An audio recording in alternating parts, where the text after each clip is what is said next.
এই কেওয়াইসি করার জন্য আপনারা এখানে চলে আসবেন। এখানে কোনো জায়গায় আপনারা অপশন পাবেন না এই কেওয়াইসি করার জন্য। এই কেওয়াইসি করতে গেলে এখানে যেগুলো সার্ভিস আছে, যে কোনো সার্ভিসে যদি ক্লিক করেন অ্যাক্টিভ কেওয়াইসি চলে আসবে। আপনারা অ্যাক্টিভ কেওয়াইসি না করলে সার্ভিস ইউজ করতে পারবেন না। আপনারা অ্যাড মানি করতে পারবেন কিন্তু সার্ভিসগুলো ইউজ করতে পারবেন না। এই কেওয়াইসি করার জন্য অ্যাক্টিভ কেওয়াইসিতে ক্লিক করবেন। এখানে আমি একবার অলরেডি করে রেখেছি আপনাদেরকে দেখানোর জন্য।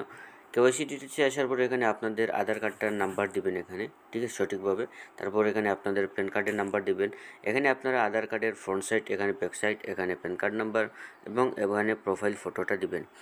আপলোড করার জন্য কি করবেন, এখানে সিম্পলি যে কোনো অপশনে ক্লিক করবেন যেটা দিতে চাইছেন।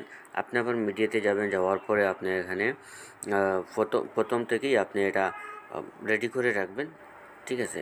সুন্দরভাবে ভালো করে এটা যদি রাখেন তাহলে এটা আপলোড করে দিবেন সাইটে, অন্য কোনো কিছু যেন না থাকে। তো আপনি ওই রকম সুন্দরভাবে এটা ফটো আপলোড করে এখানে উপরে আপডেট আছে, আপডেট করে দিবেন। আপডেট করে নেওয়ার পরে এখানে একটু অপেক্ষা করবেন। KYC add successful. এখানে যদি আবার আমি প্রিপেডে ক্লিক করি, এখানে এখনও পর্যন্ত হয় নাই, কারণ এটা আমি ব্যাকগ্রাউন্ড থেকে আমাকে অ্যাপ্রুভ করতে হবে, ঠিক আছে। তো আমি এখানে আমার অ্যাডমিন প্যানেল থেকে আমি এটাতে করে দিতেছি আপডেট করার পরে এখানে আমি এটা আপডেট করে দিলাম, ঠিক আছে। তো এখন যদি আবারও ক্লিক করি হবে না, আমি এটা থেকে বের হয়ে যাব ফ্রেশ করে। তারপরে আবার মাল্টিপেটা আমি অপশন ওপেন করব। ওপেন করার পরে এখন কেওয়াইসি তো আমি দিয়ে দিয়েছি, তো এখন আবার ক্লিক করব, আমাদের এখানে কোনো কিছু আর আসবে না। তো এরকম আপনারা আপনাদের কেওয়াইসিটা করতে পারেন।